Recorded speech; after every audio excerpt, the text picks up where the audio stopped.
अपने स्वागत उद्बोधन से हम सभी का मार्गदर्शन करें।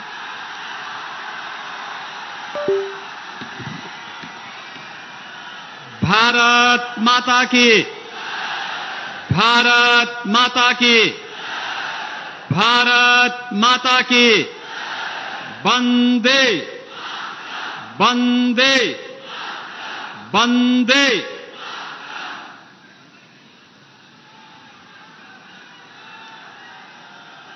भारत के अंदर सांस्कृतिक नवजागरण के पुरोधा दुनिया के सबसे लोकप्रिय राजनेता, हम सबके यशस्वी प्रधानमंत्री आदरणीय श्री नरेंद्र मोदी जी का महर्षि वशिष्ठ की इस साधना भूमि में प्रभु श्री राम और चारों भ्राताओं के पुत्रेष्टि यज्ञ की इस पावन धरा में मैं आप सभी बस्ती वासियों की ओर से जनपद सिद्धार्थ नगर और जनपद संत कबीर नगर वासियों की ओर से हृदय से अभिनंदन करता हूं, स्वागत करता हूं। मंच पर उपस्थित हमारे सहयोगी दल, अपना दल की अध्यक्ष केंद्रीय मंत्री श्रीमती अनुप्रिया पटेल जी, निषाद राज पार्टी के अध्यक्ष प्रदेश सरकार में मंत्री श्री संजय निषाद जी, सुहेल देव राजभर पार्टी के अध्यक्ष और प्रदेश सरकार के मंत्री श्री ओम प्रकाश राजभर जी, बस्ती के लोकप्रिय सांसद और भारतीय जनता पार्टी के प्रत्याशी श्री हरीश द्विवेदी जी, डुमरियागंज से लोकप्रिय सांसद और भारतीय जनता पार्टी के प्रत्याशी श्री जगदंबिका पाल जी, संत कबीर नगर से भारतीय जनता पार्टी के प्रत्याशी और माननीय सांसद श्री प्रवीण कुमार निषाद जी, मंच पर उपस्थित सभी माननीय जनप्रतिनिधिगण और भारी संख्या में अपने नेता का अभिवादन करने के लिए, स्वागत और अभिनंदन करने के लिए आचार्य रामचंद्र शुक्ल की इस पावन धरा पर उपस्थित बस्ती के मेरे सभी उपस्थित बहनों और भाइयों, मैं आप सबकी ओर से आदरणीय प्रधानमंत्री जी का एक भारत श्रेष्ठ भारत के शिल्पी आदरणीय श्री नरेंद्र मोदी जी का हृदय से स्वागत करता हूं, अभिनंदन करता हूं। बहनों और भाइयों, बस्ती महर्षि वशिष्ठ की भूमि है और जब 5 चरणों के चुनाव संपन्न हो चुके हैं तो 5 चरणों के चुनाव के बाद पूरी दुनिया में, पूरे देश में अभी से लोगों को 4 जून के परिणाम के बारे में अब कोई संदेह रह ही नहीं गया है। चारों ओर, उत्तर, दक्षिण, पूरब, पश्चिम, चारों ओर एक ही स्वर गूंज रहा है, एक ही नारा गूंज रहा है। चारों ओर जनमानस के मुंह से एक ही उद्घोष हो रहा है और वह उद्घोष है कि फिर एक बार, फिर एक बार, फिर एक बार, अब की बार, अब की बार 400 पार की जब बात होती है तो समाजवादी पार्टी और कांग्रेस का जो इंडी गठबंधन है, इनको चक्कर आने लगता है। चक्कर इसलिए आने लगता है कि दोनों मिलकर के भी 400 सीटों पे चुनाव नहीं लड़ रहे हैं। और बहनों और भाइयों, ये जनता जनार्दन से पूछते हैं कि भाई इस प्रकार का नारा क्यों, तो जनता की ओर से आवाज आती है कि चाहे जितना जोर लगा लो, आएंगे तो मोदी जी ही और जीतेंगे तो एक ही स्वर गूंजता है। वो पूछते हैं कैसे, तो जनता जनार्दन कहती है जो राम को लाए हैं, जो राम को लाए हैं, 500 वर्षों का इंतजार मोदी जी ने समाप्त करवा करके प्रभु राम लला को अयोध्या में विराजमान कर दिया है। और बहनों और भाइयों, भारत के विरासत का यह अद्भुत विकास और विरासत का अद्भुत संगम जो आज आपको दिखाई देता है, कोई सोचता था गोरखपुर में एम्स होगा, कोई सोचता था कि इस पूरे क्षेत्र में जहां पहले गोरखपुर में एक मेडिकल कॉलेज था, पूर्वांचल में बीएचयू और गोरखपुर में मेडिकल कॉलेज के अलावा कहीं मेडिकल कॉलेज नहीं, आज गोरखपुर में एम्स, महाराजगंज में मेडिकल कॉलेज, सिद्धार्थनगर में मेडिकल कॉलेज, बस्ती में मेडिकल कॉलेज, एक लंबी श्रृंखला हर जनपद में मेडिकल कॉलेज की स्थापना का कार्य। और 40 वर्ष से इंसेफ्लाइटिस जैसी बीमारी से यहां का मासूम दम तोड़ता था, मोदी जी ने यहां के बचपन को बचाने के लिए स्वच्छ भारत अभियान, हर घर नल योजना और मेडिकल कॉलेज जैसी स्वास्थ्य सुविधाएं देकर के जो उपकार किया है, बहनों और भाइयों, उसके प्रति कृतज्ञता ज्ञापित करने का अवसर है हमारे पास 2024 का ये लोकसभा चुनाव। बहनों और भाइयों, राम भक्तों राम द्रोहियों के बीच में चल रहा है वर्तमान का ये संग्राम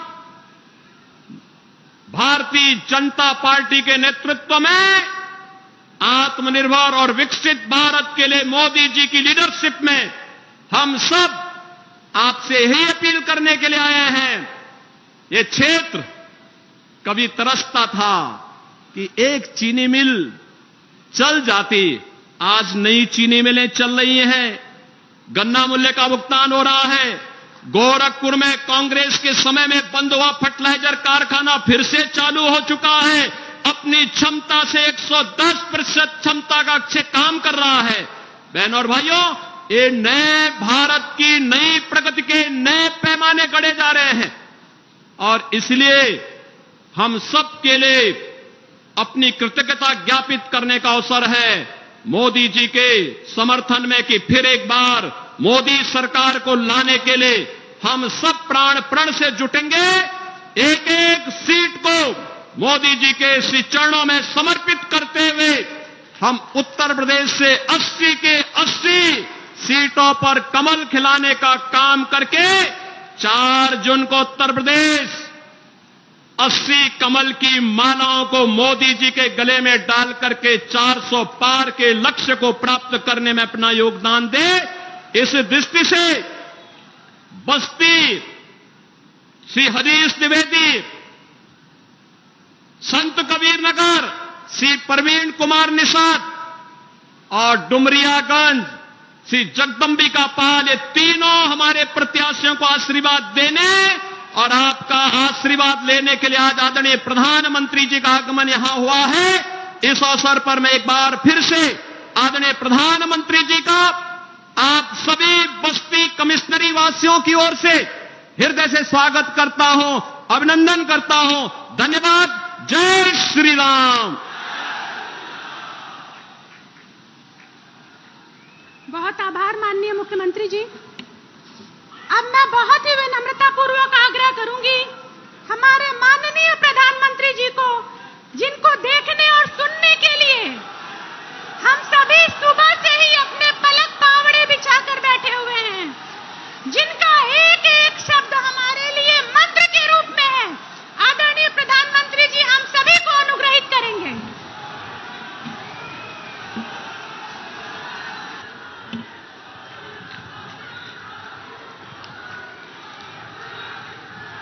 भारत माता की, भारत माता की, भारत माता की। सब भैया बहनीन का राम राम।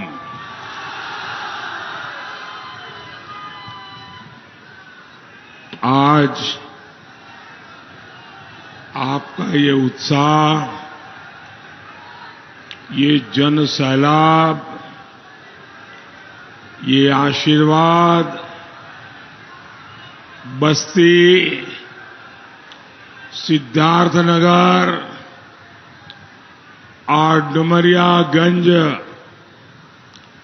इस क्षेत्र ने हमेशा मुझ पे भरोसा किया है, भाजपा पर भरोसा किया है, हमारे काम पर भरोसा किया है, हमारी बात पे भरोसा किया है, हमारे वादों पर भरोसा किया है, हमारे इरादों पर भरोसा किया है। और इसलिए मैं आपके इस भरोसे पर खरा उतरने में न पहले कोई कमी छोड़ी है, न आगे कोई कमी छोड़ूंगा।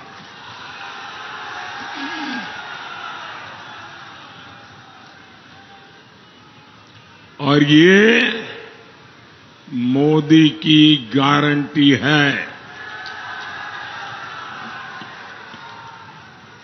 ये बड़े उत्साही लोग जो बड़े बड़े बैनर बना के लाए हैं, आपके बैनर तो बहुत अच्छे हैं, लेकिन इसके कारण पीछे लोगों को तकलीफ हो रही है। अगर आप इसे नीचे रख लें तो अच्छा होगा। मैंने सब पढ़ लिया है, बहुत बढ़िया है।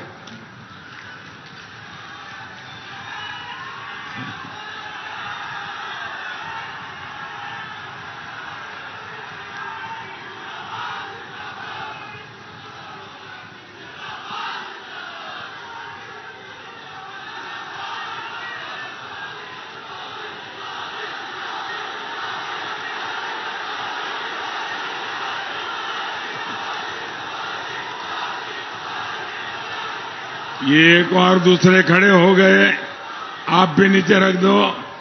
आप तो मुझे ही लेकर के आ गए हो, इसको नीचे रखिए मैडम। पीछे लोग परेशान हो रहे हैं जी।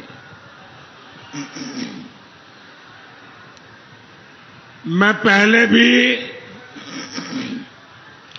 इसी मैदान में आपके बीच आ चुका हूं, लेकिन आज जो सभा में देख रहा हूं, इसके पहले मुझे ऐसा दृश्य देखने का सौभाग्य नहीं मिला था।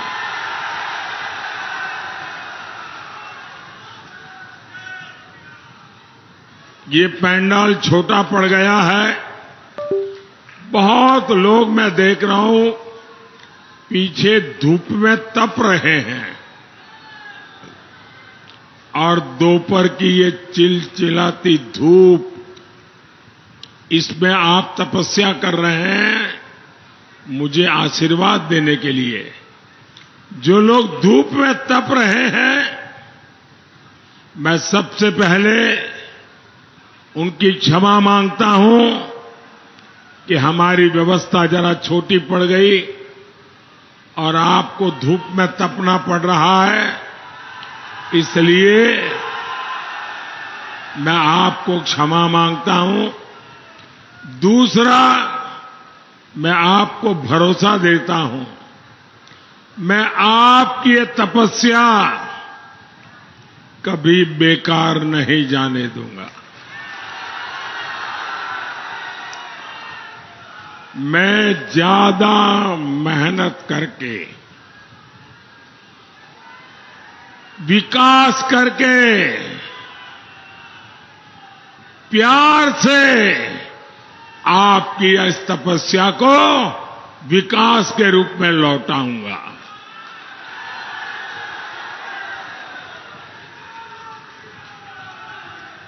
साथियों, देश में 5 चरण के चुनाव हो चुके हैं। इन 5 चरणों ने ही देश में तीसरी बार मोदी सरकार पक्की कर दी है।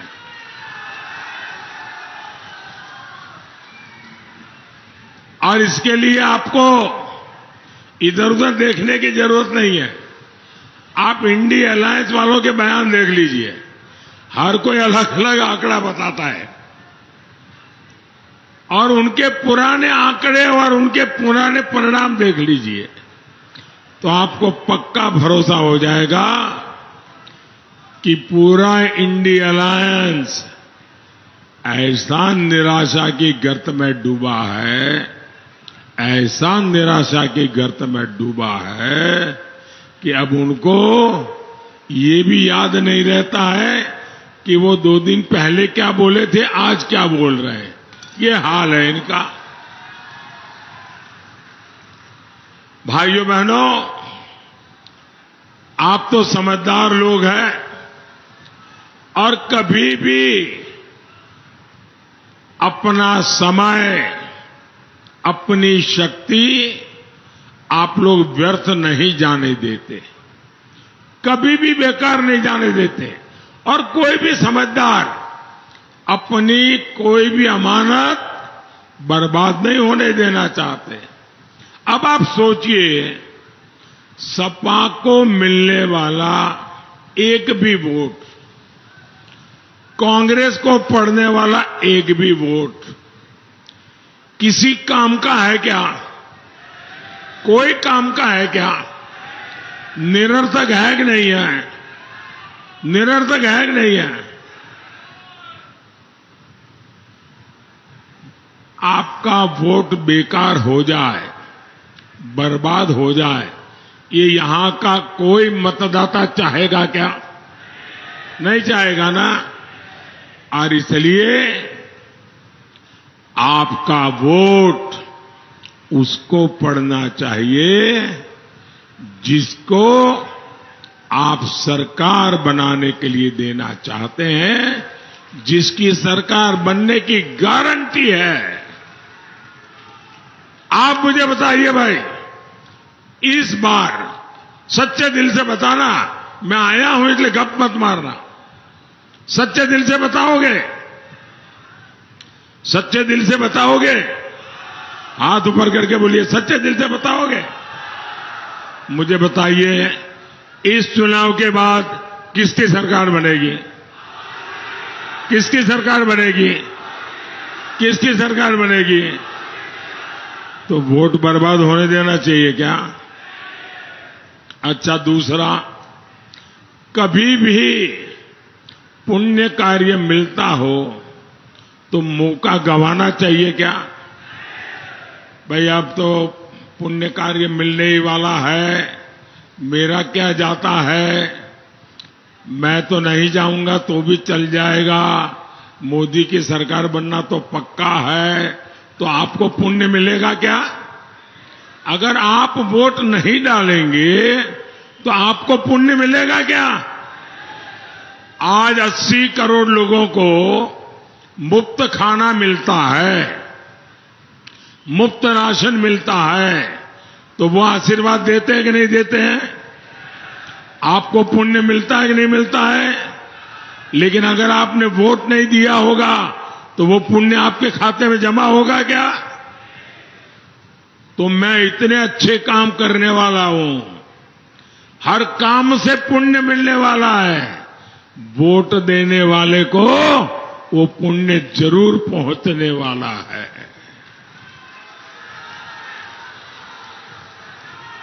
वोट दीजिए विकसित भारत के लिए, वोट दीजिए आत्मनिर्भर भारत बनाने के लिए।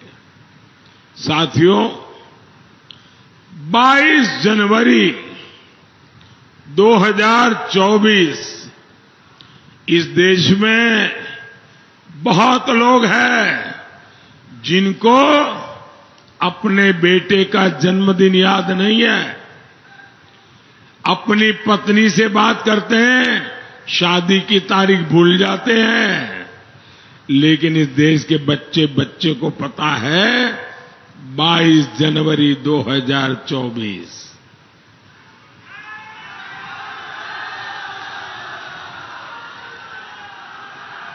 मैं 22 जनवरी बोलता हूं और देश बोल पड़ता है जय श्री राम। अयोध्या में उस ऐतिहासिक दिन मैंने कहा था, राम से राष्ट्र, विरासत से विकास, आध्यात्म से आधुनिकता। आज देश इसी मंत्र पर आगे बढ़ रहा है। हमारा भारत आज दुनिया की 5वीं सबसे बड़ी अर्थव्यवस्था बन चुका है। आज भारत का कद बढ़ा है, आज भारत का सम्मान बढ़ा है। भारत अब वैश्विक मंचों पर बोलता है तो पूरी दुनिया बड़े ध्यान से सुनती है।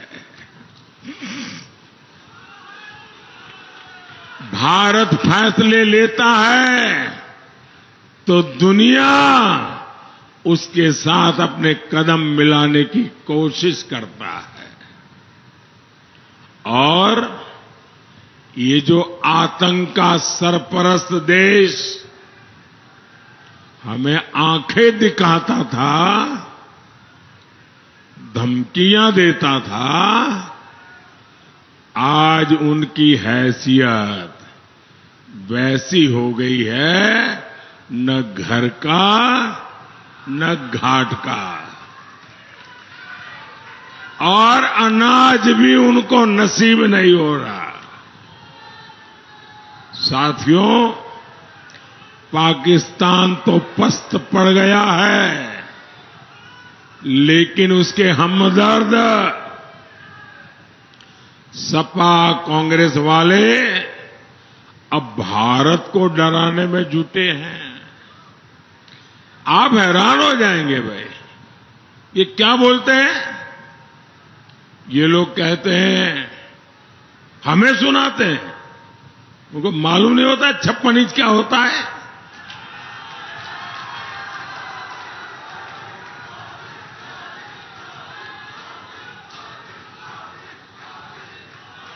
ये कहते हैं पाकिस्तान से डरो,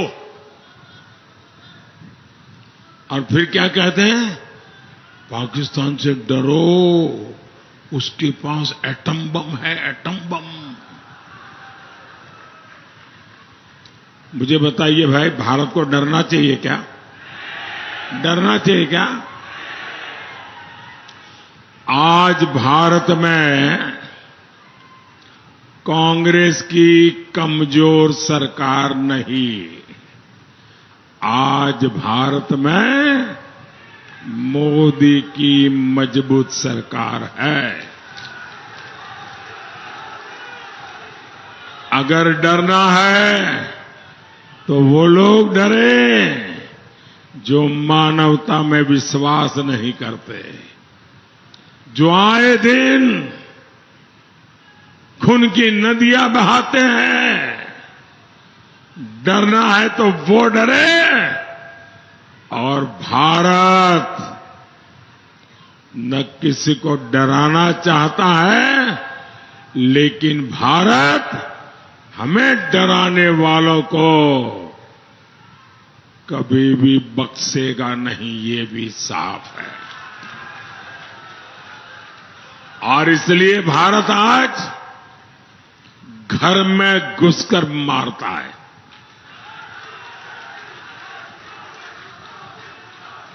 साथियों, मैं सपा कांग्रेस के दोनों शहजादों की फ्लॉप फिल्म की बार बार रिलीज से हैरान हूं।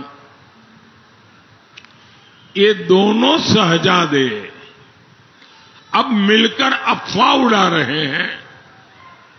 ये कहते हैं यूपी की 79 सीट जीत जाएंगे। मैं पहले सुना करता था कि लोग दिन में सपने देखते हैं। मुझे अब पता चला दिन में सपना देखने का मतलब क्या होता है।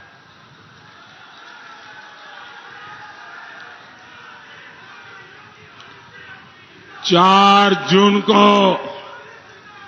यूपी की जनता इनको नींद से जगाने वाली है और तब ये ठिकरा ईवीएम पर फोड़ेंगे। भाई और बहनों, इंडी गठबंधन की परिवारवादी पार्टियों ने तुष्टीकरण की सारी हदें पार कर दी है। हमारा देश 500 वर्षों से राम मंदिर की प्रतीक्षा कर रहा था।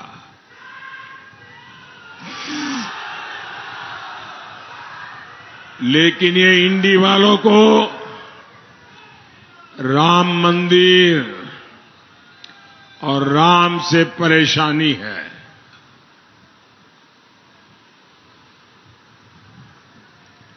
सपा के एक बड़े नेता कहते हैं राम मंदिर तो बेकार है, बेकार। सपा खुलेआम कहती है राम मंदिर जाने वाले राम भक्त पाखंडी है, पाखंडी।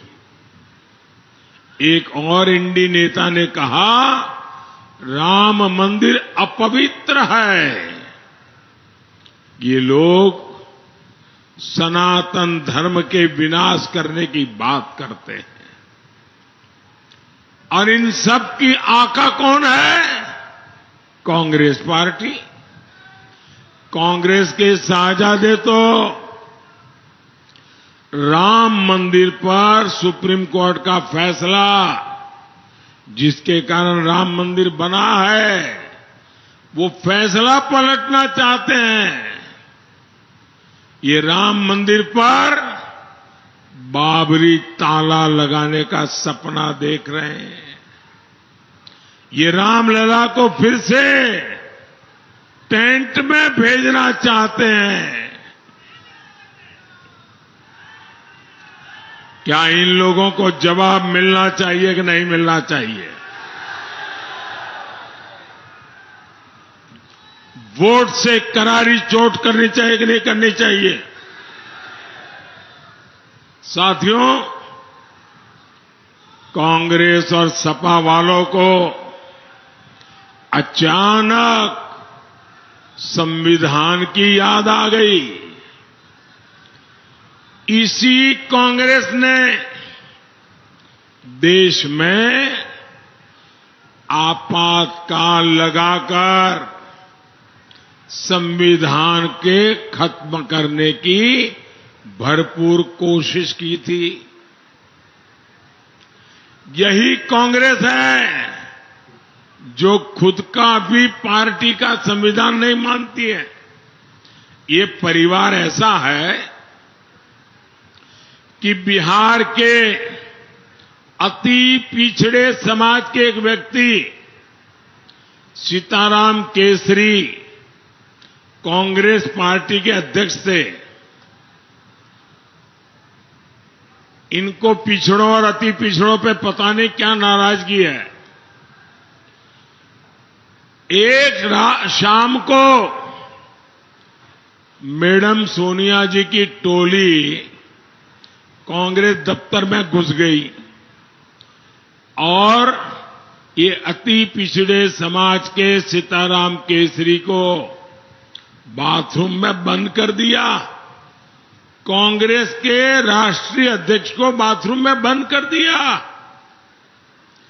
और फिर उठा करके उनको फुटपाथ पर फेंक दिया और रातों रात मैडम सोनिया जी को अध्यक्ष की कुर्सी पे बिठा दिया, जिन्होंने कांग्रेस पार्टी के संविधान के लीरा उड़ा दिए। वो आज संविधान माथे पर के नाच रहे हैं।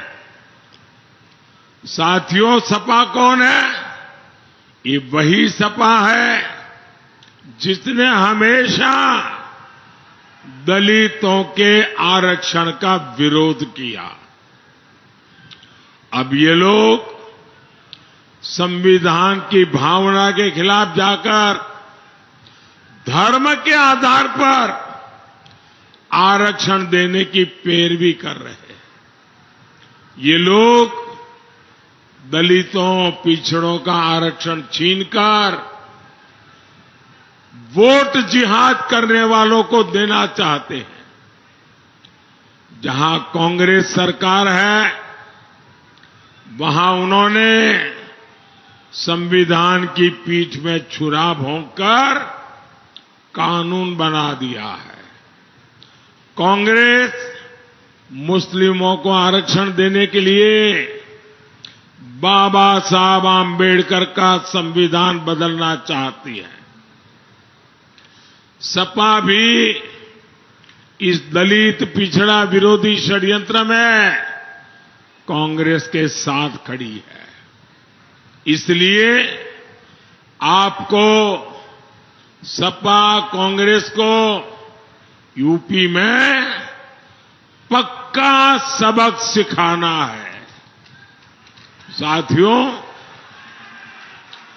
भाजपा सरकार विकास भी, विरासत भी इस मंत्र को लेकर के चल रही है। एक क्षेत्र तो वैसे ही अयोध्या के इतने करीब है, सरकार जो राम सर्किट विकसित कर रही है, ये क्षेत्र उसका एक बड़ा तीर्थ है।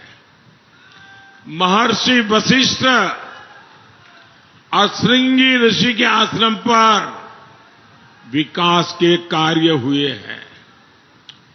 84 कोस परिक्रमा यही मखौड़ा धाम से शुरू होती है। इसका शिलान्यास शुरू हो चुका है।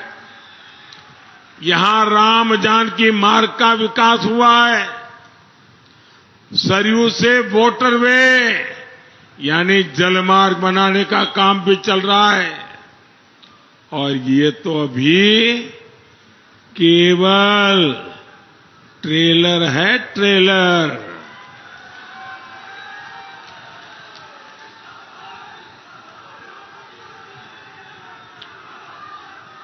अभी तो ये ट्रेलर है, बहुत बड़े बड़े काम आगे करने हैं।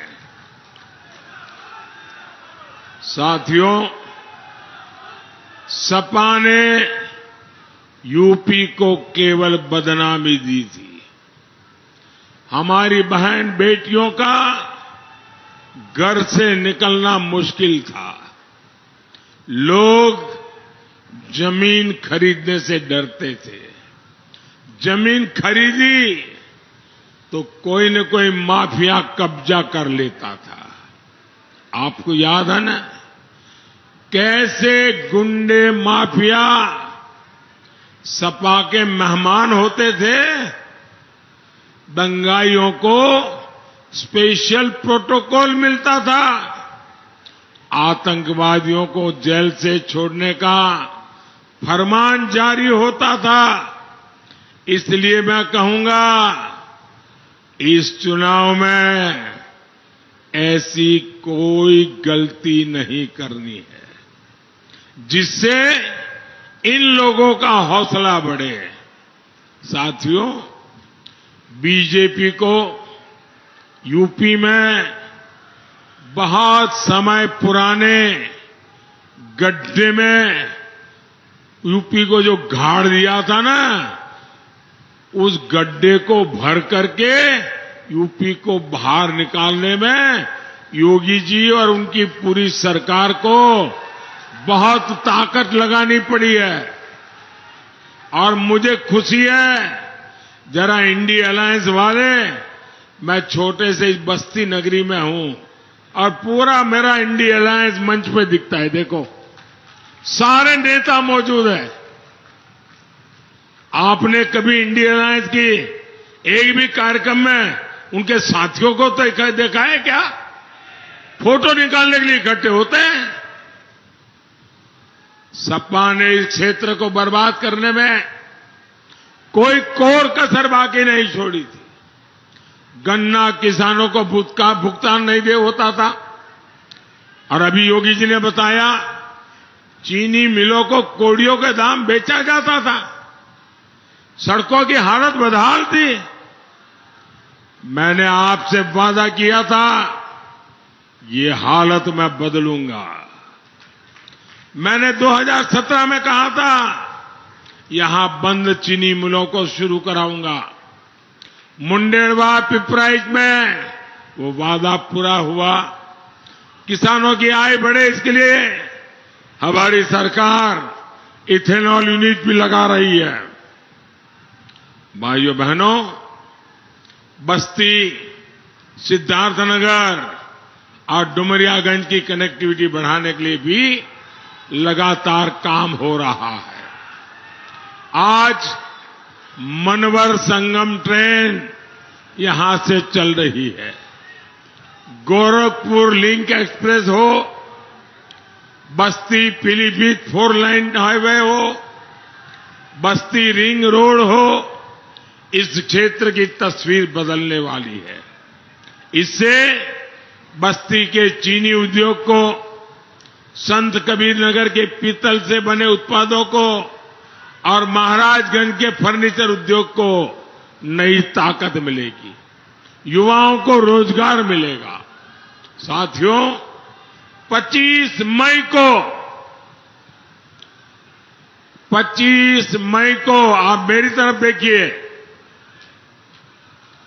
भारत माता की जय श्री राम।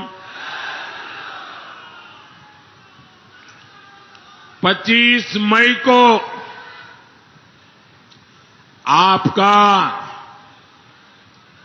एक वोट तुष्टीकरण की राजनीति को कब्रिस्तान में गाड़ देगा।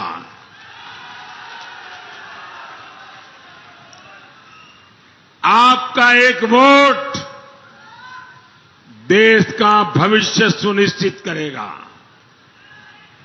80 करोड़ लोगों को मुफ्त राशन मिलता रहे, गरीबों को 5 लाख रुपए तक का मुफ्त इलाज मिलता रहे, 3 करोड़ गरीबों को उनके लिए नए पीएम आवास मिलेंगे। और मेरा एक काम करेंगे आप लोग, जरा हाथ ऊपर करके बताए तो बोलूं। मेरा एक काम करेंगे, ऐसे ढीला बात करने वालों को मैं काम नहीं बताता हूं। जो मजबूती से बोले उन्हीं को काम बताता हूं जी। हाथ ऊपर करके बताइए, मेरा काम करेंगे? पक्का करेंगे? देखिए काम कैसा है। अभी आप लोगों को मिलने के लिए जाते होंगे, अलग अलग बस्तियों में जाते होंगे, सोसाइटियों में, चाल में, मोहल्ले में, गांव में, अलग अलग जगह पे जाते होंगे। कहीं पर भी आपको कोई परिवार झुग्गी झोपड़ी में जिंदगी गुजारता नजर आए, कहीं भी आपको कोई परिवार कच्चे मिट्टी के टूटे फूटे मकान में नजर आए, तो उसको जाके कह देना, उसका एक तो नाम पता लिख करके मुझे भेज देना और उसको कह देना 4 जून को मोदी सरकार बनने के बाद उसको भी पक्का घर मिल जाएगा।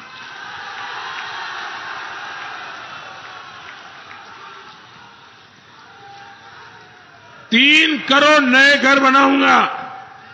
मुझे इस देश में हर गरीब को पक्के घर में रहने की सहूलत देनी है।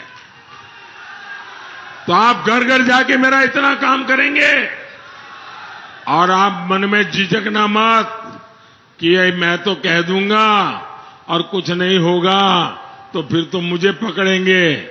मैं आपको गारंटी देता हूं, आप ही यहां जितने लोग हैं ना, मेरे लिए तो आप ही मोदी है। आप मोदी से जरा भी कम नहीं है। तो लोगों को बताइए, उनको घर मिलने की गारंटी है। साथियों, हम 3 करोड़ लखपति दीदी बनाने के लिए काम कर रहे हैं।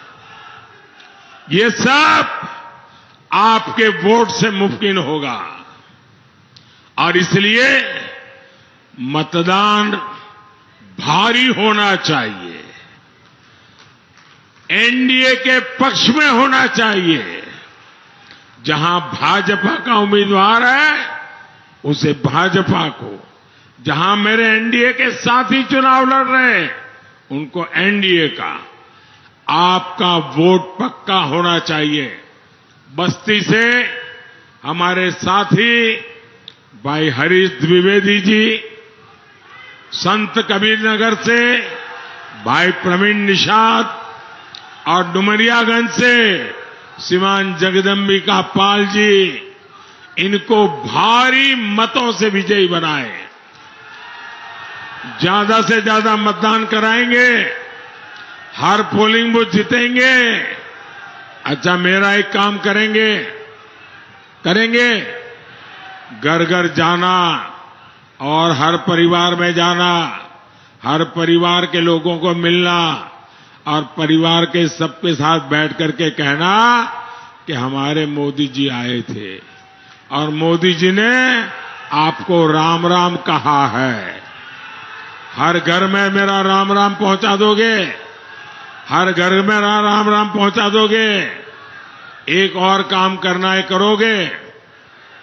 आपके हर गांव में आपके कोई तीर्थ देवता होंगे, गांव में कोई मंदिर होगा जहां गांव के लोग जाते होंगे, वहां भी जाकर के मत्था टेकना और कहना कि विकसित भारत के लिए हे देवाधिदेव हम सबको आशीर्वाद दो।